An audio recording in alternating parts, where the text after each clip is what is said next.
কলাক্ষেত্ৰৰ প্ৰতিষ্ঠা কালৰ পৰা ডক্টৰ ভূপেন হাজৰিকা আমাৰ সকলোৰে অতি শ্ৰদ্ধাৰ সুধাকণ্ঠ ভাৰতৰত্ন ডক্টৰ ভূপেন হাজৰিকা দেৱৰ ওতঃপ্ৰোত সম্পৰ্ক আছে। কলাক্ষেত্ৰ যিদিনা মুকলি হৈছিল মহামান্য ভাৰতৰ ৰাষ্ট্ৰপতি কে.আৰ. নাৰায়ণ দেৱে ৰাইজলৈ উৎসৰ্গা কৰিছিল, সেই দিনটোত যিটো শীৰ্ষ সংগীত কলাক্ষেত্ৰ ৰচনা কৰিছিল সেইজন আছিল ডক্টৰ ভূপেন হাজৰিকা।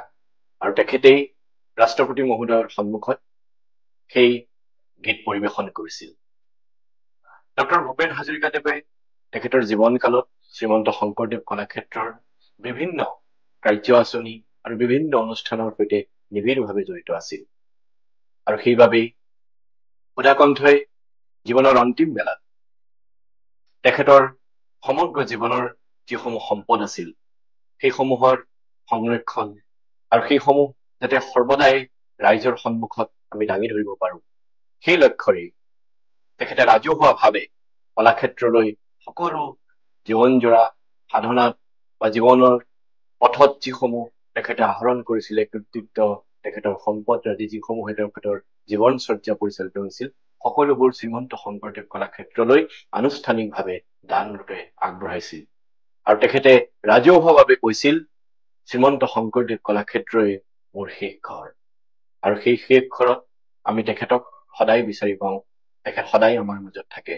তেখেতৰ সেই স্মৃতি, তেখেতৰ সেই যুগজয়ী যি প্ৰতিভা, তেখেতৰ সেই যি জীৱনৰ কীৰ্তিচিহ্নসমূহ, তেখেতৰ যি জীৱনচৰ্যাৰ সম্পদসমূহ, সকলোবিলাক আমি শ্ৰীমন্ত শংকৰদেৱ কলাক্ষেত্ৰত আমি সুন্দৰভাৱে ৰাইজৰ সুবিধা হোৱাকৈ, ৰাইজে উপভোগ কৰিব পৰাকৈ, দৰ্শন কৰিব পৰাকৈ আমি ভাৰতৰত্ন ডক্টৰ ভূপেন হাজৰিকা সংগ্ৰহালয় ৰূপে আমি ইয়াত বিশেষভাৱে আমি আগবঢ়াইছো।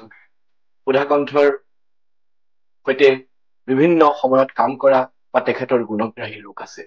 গতিকে এই সংগ্ৰহালয় যি তেখেতে জীৱনৰ সকলোবোৰ আমাৰ হাতত অৰ্পণ কৰিছে, সেইসমূহক আমি সুন্দৰভাৱে শৃংখলিতভাৱে বিজ্ঞানসন্মতভাৱে নতুন প্ৰযুক্তিৰ জৰিয়তে আমি সংৰক্ষণৰ ব্যৱস্থা কৰাৰ এক প্ৰয়াস কৰিছো।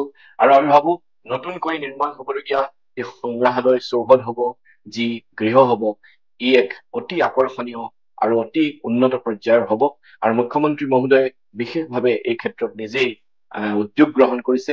আৰু শ্ৰীমন্ত শংকৰদেৱ কলাক্ষেত্ৰৰ যি দায়বদ্ধতা, যি আনুগত্য, যি শ্ৰদ্ধা ডক্টৰ ভূপেন হাজৰিকাৰ প্ৰতি, সেয়া সদায় সৰ্বদাই তেনেধৰণে আমি জীয়াই ৰাখিম।